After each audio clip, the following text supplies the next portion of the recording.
الحمد لله وحده والصلاة والسلام على من لا نبي بعده أما بعد فأعوذ بالله من الشيطان الرجيم بسم الله الرحمن الرحيم سبحانك لا علم لنا إلا ما علمتنا إنك أنت العليم الحكيم رب اشرح لي صدري ويسر لي أمري واحلل عقدة من لساني يفقه قولي يؤتي الحكمة من يشاء ومن يؤت الحكمة فقد أوتي خيرا كثيرا وما يذكر إلا أولو الألباب قارسي په کومرو ګورو دغه طلبات دغه نه په مخکې آیاتونو کې د انفاق ذکر کېده او د انفاق د پاره څه مثالونه بیان کړل د هغې تفصیلات بیان کړل او بیا د انفاق تقسیم وکړه یو قسم هغه انفاق و چې هغې ته نفلي صدقه ویلی شوه او دویم قسم فرضی صدقات او زکات دی چې یو په عام تجارتونو کې وو چې په عام تجارتونو او کاروبارونو او سرمایې کې 40 روپۍ وه او په فصلونو کې عشر یا نصف عشر یعنی یا لسمه حصہ او یا شلمه حصہ چې د هغې تفصیلات فقهاو بیان کړي دي اوس په دې مینځ کې ترغیب ورکوي قرآن ته چې قرآن ته راشي او په قرآن باندې ځان پوهه کوي او د قرآن مطابق خپله زندگی جوړه کوي نو رب العالمین بس تاسو دنیا او آخرت دواړه د کامیابی کی او چې کله یو انسان قرآن باندې په صحیح معنو سره عمل کوي او دا د خپل زندگی منشور وګرځي په خپل غم او خادۍ کې د قرآن د راوړل شوي شریعت او احکام مطابق زندگی جوړي نو رب العالمین دته د په دنیوي امورو کې ډیر خیر ورکوي بعض سلفونه منقول دي وی مونږ ته به څنګه پته لګي چې مونږ نه رب العالمین رضا دی او کنه یا مونږ ته به څنګه پته لګي چې رب العالمین مونږ سره مینه کوي یا نه کوي نو سلفو با د دې سوال په جواب کې فرمایل چې تاسو وګورئ خپل مینه د قرآن سره چې تاسو د قرآن سره مینه شته او که نشته خو د قرآن سره مینه وي نو پته لګي چې رب العالمین تاسو سره محبت ساتي بیا که تاسو د قرآن سره لږه مینه وي نو د رب د طرف نه هم لږه مینه ده او که د قرآن سره هم لګاو ډیري محبت هم ډیري او پوره توجه ورکوئ قرآن ته نو پته لګي چې ته د خواصو بندگانو نه یې ځکه قرآن عظیم الشان یو عظیم سرمایه ده یو عظیم نعمت دی او په دې آیات کریمه کې ورته رب العالمین خیر کثیر ویلی دی دنیا ته رب العالمین خیر ویلی دی متاع ورته ویلی ده لیکن هغه دنیا چې په حلالي طریقې سره وګټلی شي او په صحیح طریقې سره مصرف کیږي ځکه یو حدیث کې راځي نبی پاک علیه السلام فرمایي چې د حشر په میدان کې با یو انسان د حشر د میدان نه قدم اوچت نکی تر څو چې د دنا د 5 سوالونو نوي شوي او د هغې جوابونه د نوي ورکړي. یو سوال بدا کیږي چې تا دنیا څنګه ګټلې وه او بیا د سره طریقې سره هغه خرچ کړې وه. دنیا ګټل بم د شریعت مطابق کې او بیا به دنیا خرچ کېم د شریعت مطابق. د دنیا په ګټلو کې بم خپل اختیار نه چلې. د دنیا په ګټلو کې ته آزاد نه بلکې تا اسلام قبول کړی دی او اسلام ویلی شي گردن نهادن غاړه کې خودل د رب العالمین ار حکم منل. لہذا دنیا گټي د شریعت مطابق. دوکه بنکې غداری بنکې میکسنگ بنکې امت مسلمه ته به نقصان ده اشیاء نه راوړي چې هغوی باندې هغه خرڅ کړي. د قشان غلا او رشوت دې طریقې سره به دنیا نه ګټي او بیا چې خرڅ کې نو هم د شریعت مطابق. د ګناه آلات او اسباب بنا اخلي.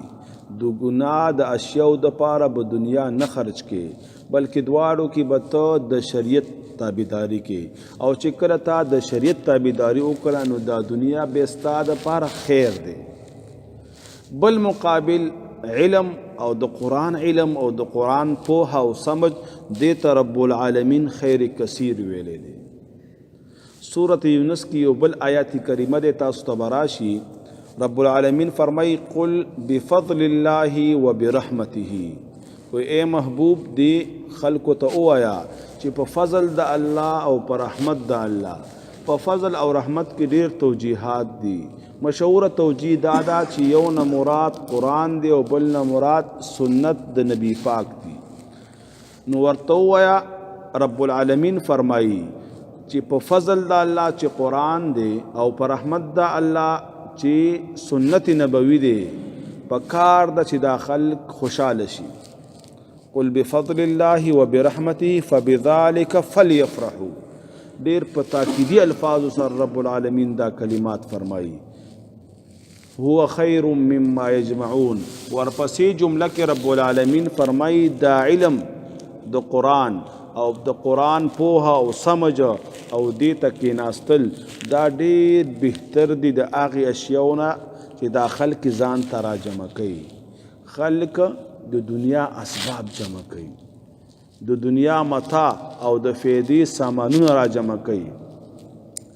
سره زر او سپین زر را جمع کوي، مالونه او دولتونه را جمع کوي. لیکن دغه ټولو نه خیر چې کوم دی هغه خیر د دین دی، هغه په دین باندې ځان پوهه کول دی. یو حدیث پاک کې راځي نبی پاک علیه الصلاۃ والسلام فرمایي کن عالما یا خو عالم جوړ شه او متعلما یا د دین زده کوونکی جوړ شه او خادمه او یا خادم شه او بل مکیږه څلورمه وفتهلک ورنه ته به هلاک شي. د دین زده کړه په دین باندې ځان پوهه کوله او بیا دا په خپل عمل کې راوستل دا عظیمه کامیابی ده. دا د الله د طرف نه یو لوی احسان دی. بے په دې آیات کریمه کې رب العالمین د دوو اشیاء ذکر کړی دی.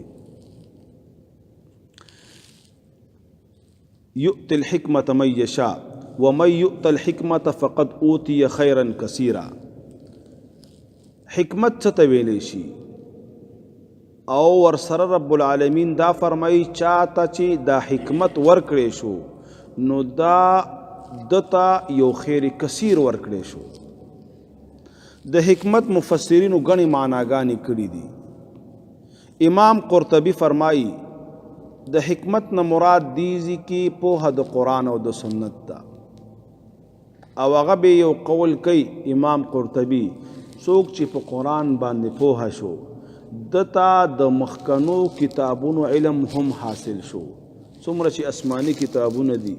او دقه شان صحائف دي د دې ټول علم رب العالمین دته ورکه. نو د قرآن علم دا ډیر د برکت والا علم دی. نو په دې آیات کریمه کې رب العالمین حکمت فرمایي او حکمت نه مراد د قرآن پوهه او د قرآن علم دی. عبدالله ابن مسعود فرمایي د حکمت نه په دې آیات کریمه کې مراد د قرآن رازونه او اسرار دي چې په دې باندې یو انسان پوه شي او عملی زندگی د دې ځان ته برابر کړي چې د قرآن کې څه رازونه دي، په دې کې څه اسرار دي او بیا په دې باندې عمل وکړي. بعضی مفسرینو یو بل قول کړی دی چې د حکمت نه مراد علم دی او بیا په دې علم باندې عمل کول دي، لیکن علم او عمل دواړه په مضبوطی طریقې سره. د قرآن علم هم د سره په ښې طریقې وي، د دې په پوره حکمتونو باندې ته په ښې طریقې سره دې ځان پوهه کړی وي او بیا د هغې مطابق ته عمل هم کې، نو دې ته حکمت ویلی شي. او دغه حکمت چې چاته نصیب شو د ته خیر کثیر ملاو شو. ابن عباس بل معنا دا کړی دا چې حکمت نه مراد په دې آیات کریمه کې علم د ناسخ او د منسوخ دی. د قشان د محکم او متشابه دی، د قشان علم د حلال او د حرام دی، او ورسره علم د مثالونو د قرآن دی چې په قرآن کې کم مثالونه راغلي. لکه رستو آیات کریمه کې راځي چې په دې مثالونو نه پوهیږي مگر علما پی پوهیږي. نو چا سره چې د ناسخ او د منسوخه د قشان د حرام او د حلالو د محکم او د متشابه او د امثال علم و، نو دته حکمت ورکړی شوی دی، دته خیر کثیر ورکړی شوی دی. ابو درداء رضی الله تعالی عنہ د دې حکمت معنا کوي، وی هغه انسان چې رب العالمین هغه ته د قرآن قرت ور نصیب کړي، د قرآن تلاوت ډیر کوي او په دې کې سوچ او فکر کوي، د قرآن تلاوت کوي او په دې کې سوچ او فکر کوي. لیکن سوچ او فکر په قرآن کې اله کیږي چې د قرآن په مقصد، په معنا او په تفسیر د ځان پوهه کړی وي. چې کله په معنا او په تفسیر پوهیږي نو بیا په کې سوچ وکړي، بیا به په کې فکر وکړي، او که نه په مقصد نه پوهیږي، په معنا نه پوهیږي، نو بیا په هغې کې سوچ نه کیږي. لہذا ابو درداء رضی الله تعالی عنہ فرمایي چې حکمت هغه چاته ورکړی شو چې د قرآن تلاوت کوي او دا په کې سوچ او فکر کوي، مطلب د قرآن په معنا او په تفسیر باندې ښه پوهیږي. شپږم قول بعض علماء دا کړی دی چې حکمت نه مراد خوف خدا دی، چې دا رب العالمین یرا د دې بنده په زړه کې وي، او چې کله یو انسان سره یرا د رب العالمین په زړه کې وي نو دا به ګناهونه نه کوي، دا بیا خپل بدن غلط نه استعمالوي، بیا دا د شیطان ملګرتیا نه کوي بلکې شیطان سره دشمنی کوي. د قشان بای سلف بو فرمایله چې تاسو په دنیا کې د هغه خلکو نه یره مه کوئ کم خلک چې د الله نه یریږي، د هغې خلکو نه ویریږئ کم خلک چې د الله نه نه یریږي، ځکه چې چا په زړه کې چې د الله یره نه وي نو هغه بیا ظلم کوي. امام سمرقندی فرمایي حکمت دې ته ویلی شي چې ته وسوسه او د قشان د الهام په منځ کې فرق باندې پوه شي. وسوسه د شیطان د طرف نه، وسوسه د ګناوي، وسوسه انسان د پاره د نیک عمل نه یو رکاوټ وي، او بل الهام دا د الله د طرف نه القاء الخير دی ته ویلی شي، په زړه کې د خیر خبر اچول، په زړه کې ته دا رب العالمین واچول چې نن به خامخا تلاوت یو سپارت وکوم، بیگا ته به خامخا تهجد کوم، ورسره به تلاوت کوم، ورسره به نور اذکار کوم، نو دا الهام دی د الله د طرف نه. بهر راووتې مازدیګر ټیم دی، رب العالمین ته په زړه کې دا واچول چې هلکه دا هلک ټیم دی او لاړ شه جومات ته، او جومات کې دا خپل وخت قیمتي کړه، نو دا د الله د طرف نه دی. او که شیطان دا درته ویلی چې هلکه بازار ته لاړ شه او د ګناه یو بل کار وکړه، یا تا د صدقې نیت کړی و او شیطان درته ویلی چې صدقه څله ورکې غریب بشي،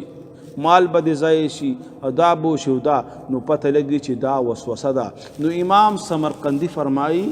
حکمت دې ته ویلی شي چې ته د وسوسې او د الهام په منځ کې په فرق باندې پوه شي، چې کله ته د وسوسې او الهام فرق دې وپېژانده نو تا ته حکمت درکړی شو او چې کله حکمت دې نصیب شو نو تا ته خیر کثیر نصیب شو. د قشان سید قطب فرمایي او ډېر یو عجیبه معنا کړې د حکمت. نن مونږ عام خلکو تم او عادت هم دا دی چې هلکه د حکمت نه کار واله خبره په حکمت باندې کوه، هلکه وی کار شروع که د دینه د دعوت کار شروع که لیکن حکمت سره. امام سید قطب ډېره ښایسته معنا کړې د حکمت او وی په امورو کې بیا په تمام امورو کې اعتدال پسندي چې ته د اعتدال نه او د عدل نه کار والی بې ځایه سختی په یو کار کې نه کې. لکه بعضې خلک داسې وي چې هغه فروعي مسایلو ته دومره زور ورکي چې د فرض درجې ته یې ورسوي نو دا کار مه کوه، دې سره ستا شریعت ته نقصان رسیږي. فروعي مسایل دا لکه یو ځای کې چا رفع الیدین کول او هغه فرضو ته ورسیږي، لکه وایي څوک چې رفع الیدین نه کوي د هغه مونځ نه کېږي، نو دا اعتدال نه دی. ځکه د نبي پاک علیه الصلاة والسلام نه رفع الیدین هم ثابت دي او عدم هم ته ثابت، نو په یو شي باندې کلکېدله دا کم از کم اعتدال نه دی. مولانا طارق جمیل صاحب نه یو ځل چا تپوس وکړه چې مونږ د بعضې ملکونو کې ګرځو، بعضې ځایونو کې رفع الیدین کېږي، یا پاکستان کې اندرون هم دغه حال دی، بعضې ځایونو کې امین بالجهر کېږي، بعضې ځایونو کې یوه طریقه او بعضې ځایونو کې بله طریقه چې دا څه وجه ده. نو مولانا صاحب ډېر په ښې طریقې او په ښه انداز سره جواب ورکړ. هغه ورته وفرمیل دا ټولې د نبي پاک طریقې دي او نبی پاک علیه السلام په خپل زندګۍ مبارکه کې دا ټولې طریقې کړي دي، صحابه را نقل کړي دي او رب العالمین ته د خپل نبی ټولې طریقې ګرانې دي او خوښې دي ورته، او رب نه غواړي چې د نبی پاک بعضې طریقې دي مړې شي، ضایع دي شي، ختمې دي شي. نو دا د رب خوښه ده په یو ځای کې یوه طریقه د نبی پاک علیه السلام را ژوندی کړې ده، په بل ځای کې بله، په بل ځای کې بله. لیکن اعتدال پسندی پکار ده، یو بل باندې د ظلم، یو بل باندې د بدعتي، یو بل باندې د کفر فتوی لګول دا ډېر ظلم دی، دا ډېره لویه بې انصافي ده. دې سره بد امني راځي، دې سره نفرتونه راځي، دې سره بغضونه راځي، بیا د دې انجام جنگ او جګړې شي. او چې کله د امت مسلمه اندرون جنگ او جګړې رامنځته شوي نو بیا د امت مسلمه روب ختمیږي او د امت مسلمه زور ختمیږي او د هغوی ترقۍ ته په دې سره نقصان رسیږي. نو سید قطب سے فرمایي حکمت څه ته ویلی شي؟ اعتدال په تمام امورو کې. الله دې موږ ته اعتدال نصیب کړي.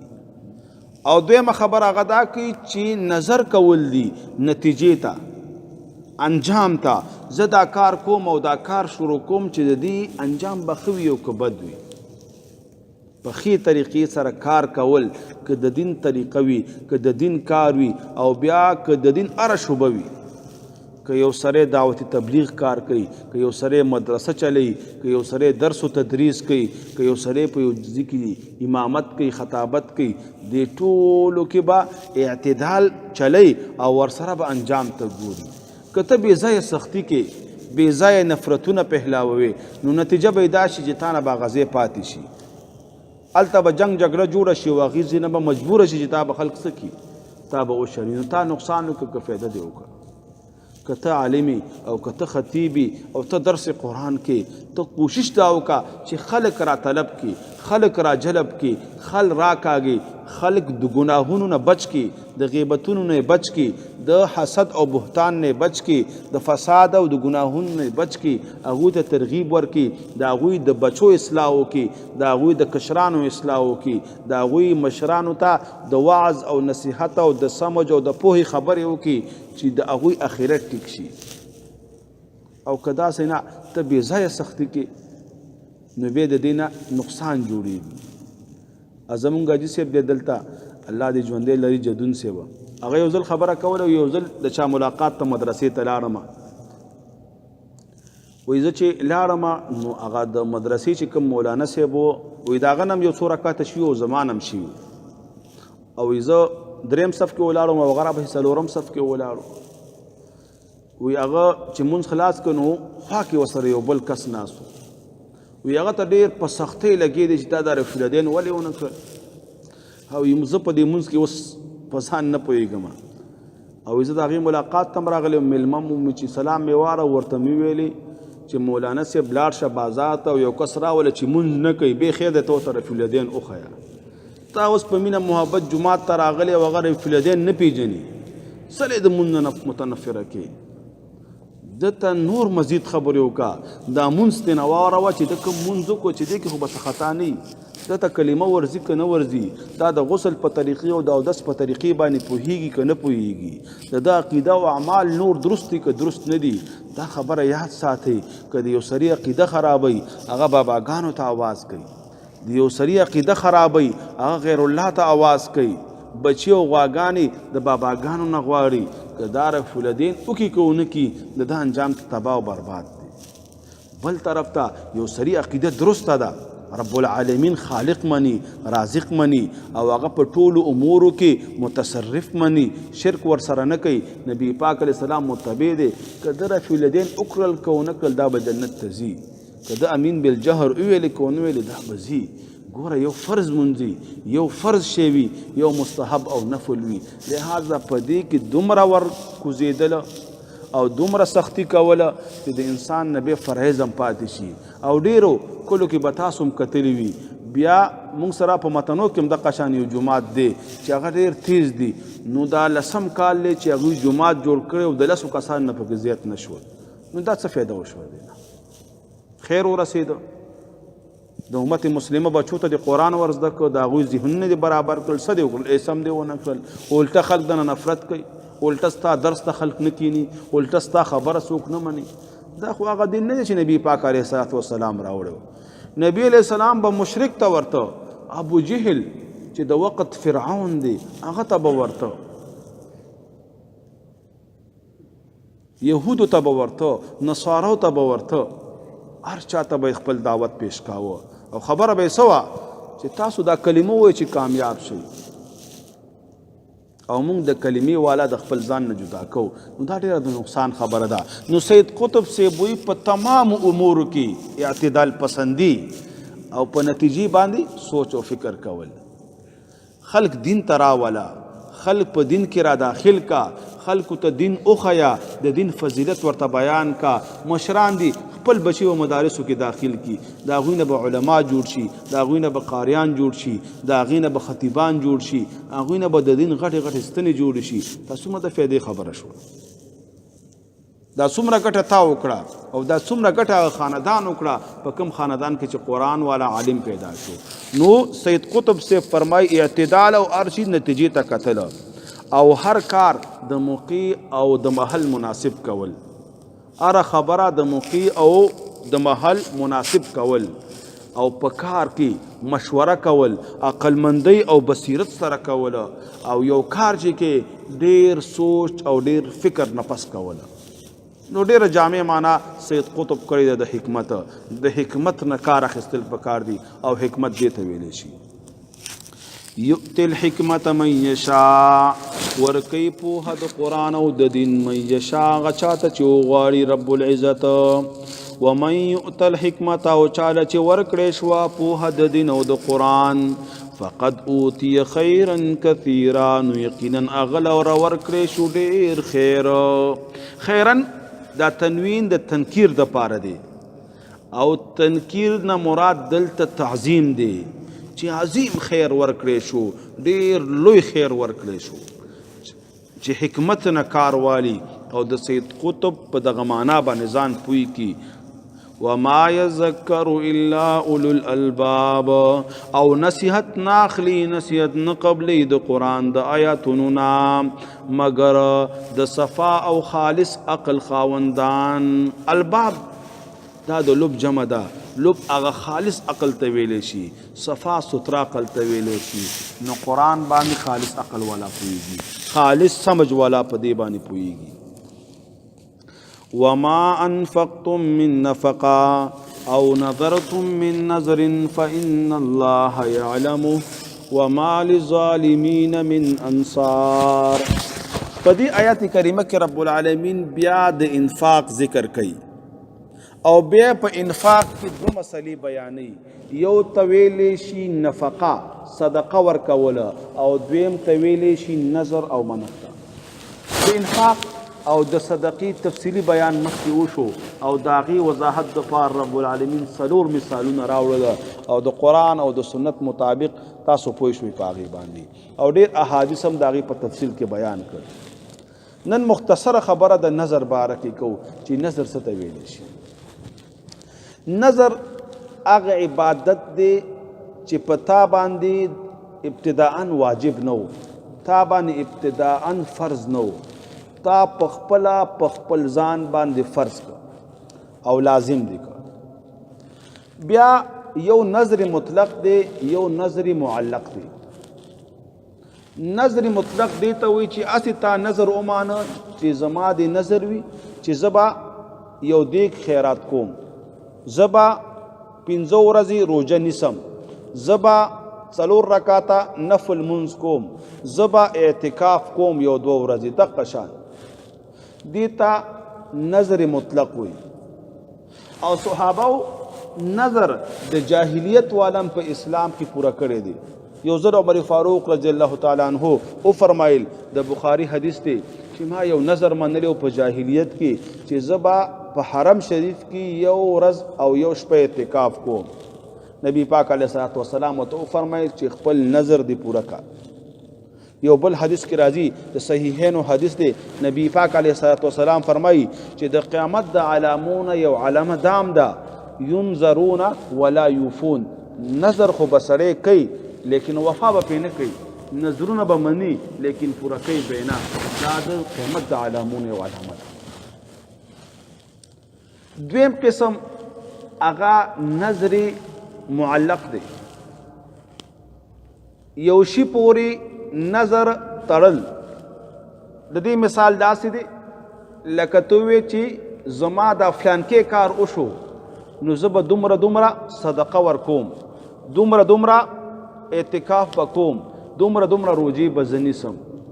یا وې چې زما مسافر دی دوبۍ کې دی یا بار ملک دی که دا راغی نو زه به دا په خیر راورسېده نو زه به دومره نظر منم. یا فلانکې بیمار دی بچے یا کور والا یا مور یا پلار او رب العالمین دا جوړ که نو زه به دومره صدقه کومه. نبی علیہ السلام فرمایله چې دا د بخیلانو کار دی. نظر معلق کول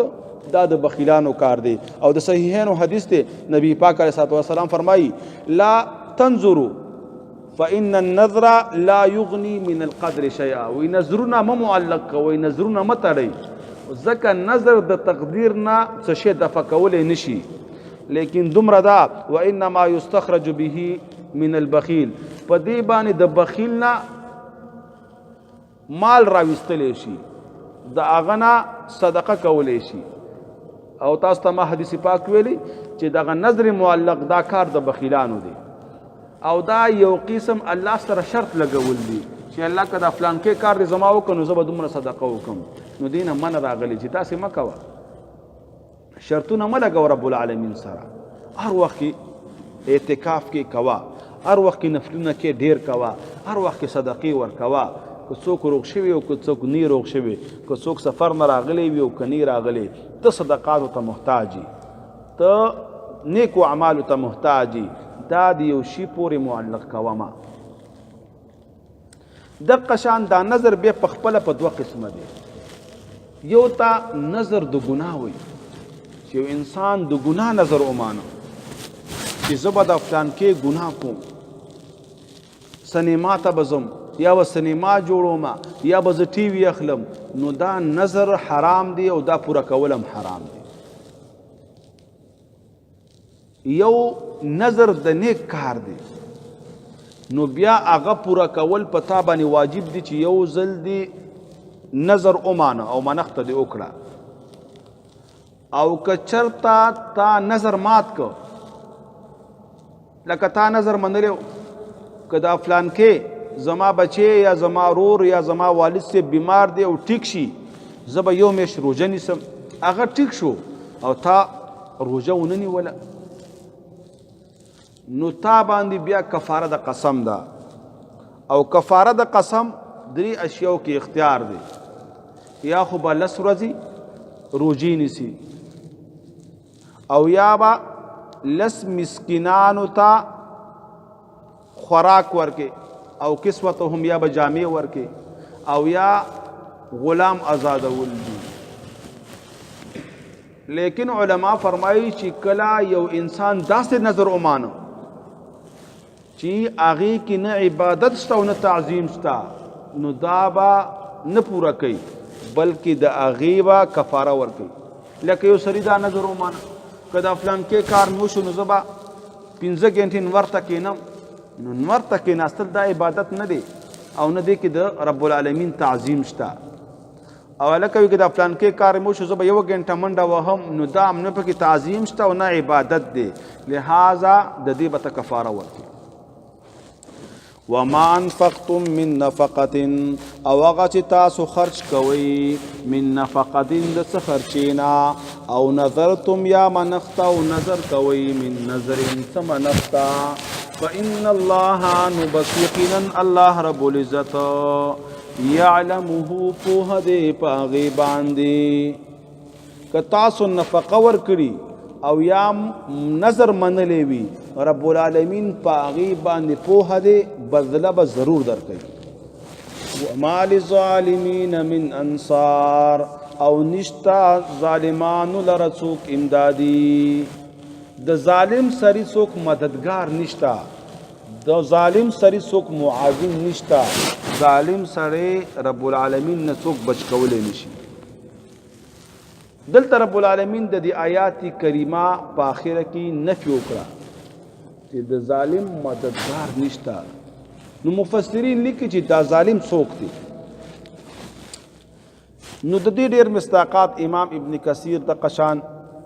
امام روح المانی په علوسی کې او د قشان امام قرطبی لیکلی دي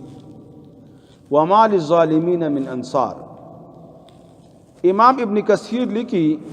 ظالم هغه څوک دی چې صدقه بې ځایه ورکوي د صدقې مصرف نه دی بې ځایه د خپل روپۍ خرج کړل په ظالمانو کې راځي ظلم په معنا باندې ځان پوه کې دی ته منطقیان کلی مشکک وي دا اعلی او ادنا ټولو اشیاء باندې د دې اطلاق کیږي مطلب دا چې د دې په خلاف اولا کارم اطلاق کیږي تا سره ټیم و چې جمع ته راشي خو اوزګار وي لیکن جمع دې ونه کړه مونږ دې ځان ته وکړو نو تام ظلم جمع دې پرېښودله تا سره ټیم و چې تلاوت وکړو او ستا وظیفم تلاوت کولو یا تا سره ټیم و چې ته خپل کلاس والی د مدرسې ټیم دی او ته د مدرسې طالبي او تلاوت دی ونه که یا پیرډ دی وانه خیسته ولاړې هوټل ته چېوته نو تام ظلم وکړه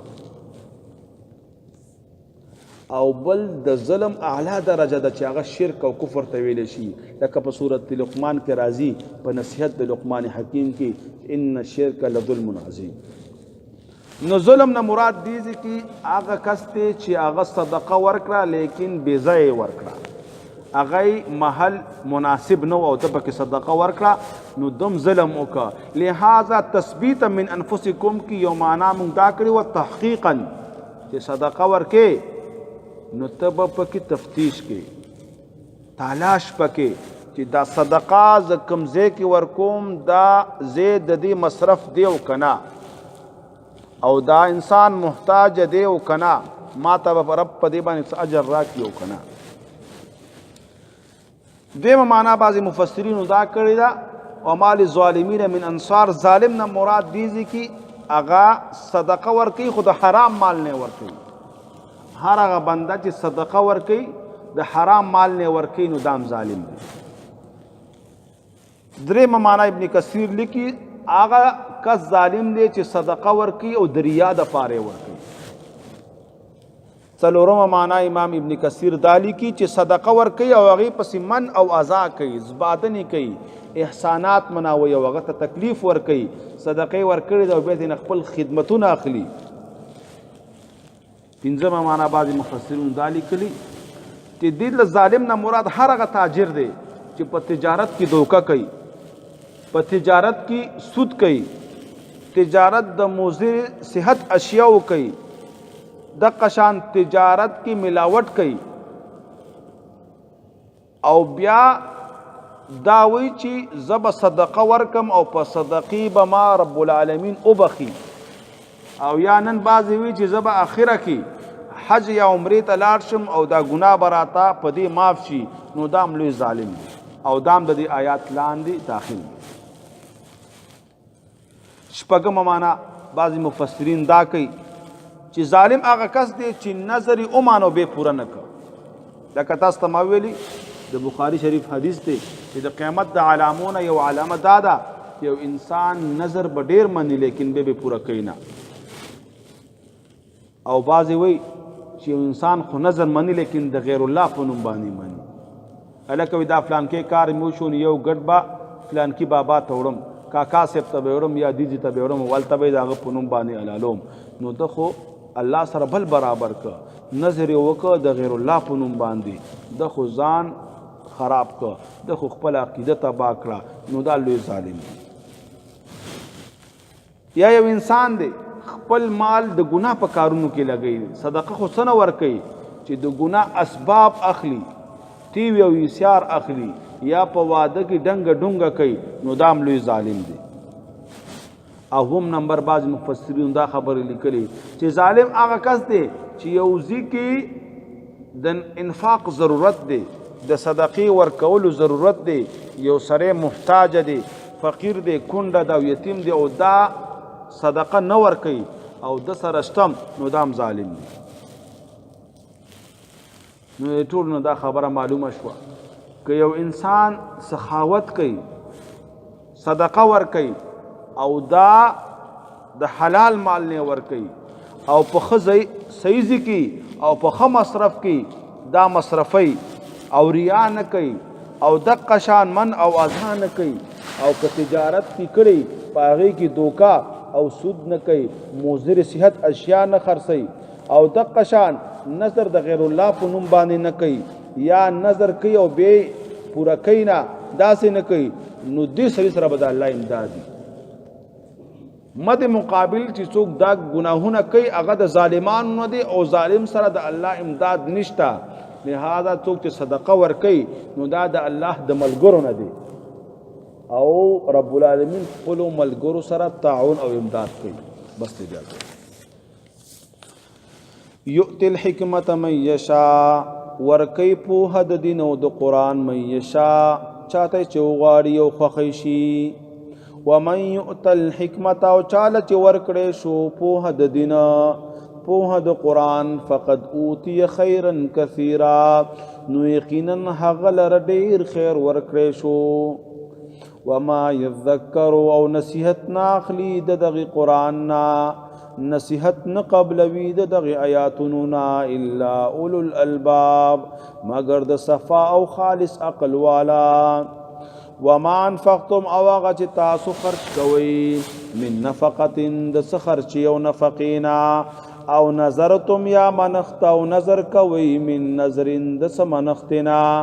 فإن الله نبس یقینا الله رب العزت یعلمه پوهه دی پاغي باندې. وما للظالمین او نشتا ظالمان لرا من انصار سوک مددگار. صلی اللہ تعالی على خير خلقه محمد وعلى آله وأصحابه أجمعين. اللهم صل على محمد وعلى آل محمد كما صليت على إبراهيم وعلى آل إبراهيم إنك حميد مجيد. اللهم بارك على محمد وعلى آل محمد كما باركت على إبراهيم وعلى آل إبراهيم إنك حميد مجيد. رب العالمين زمون صغيرة كبيرة گناهنا معاف کی. الہ العالمین زمونږه نوي او زاړه ګناهونه معاف کړي رب زمونږه واړه او غټ ګناهونه معاف کړي الہ العالمین دا ملګري ناست دي که ملګري څه ضرورت وي څه حاجت وي څه مشکل وي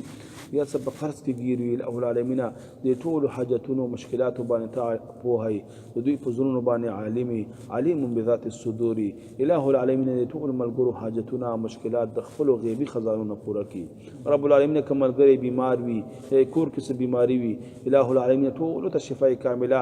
عاجله مستمره ور نصیب کړي د نیکو اعمالو دپاره او د خپلو خپلوانو د خوشحالۍ دپاره رب العالمین په دنیا کې ایمان عظیمه سرمایه ده الہ العالمین تر مرګه پورې په دغه ایمان باندې قایم او دایم وساتي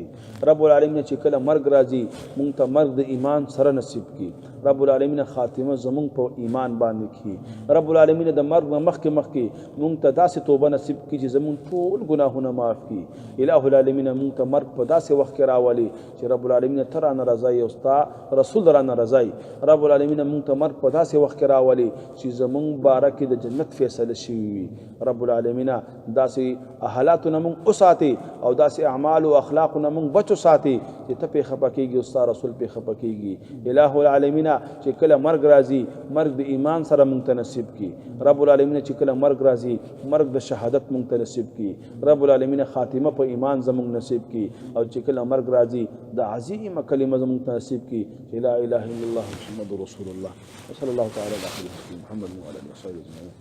اللهم صل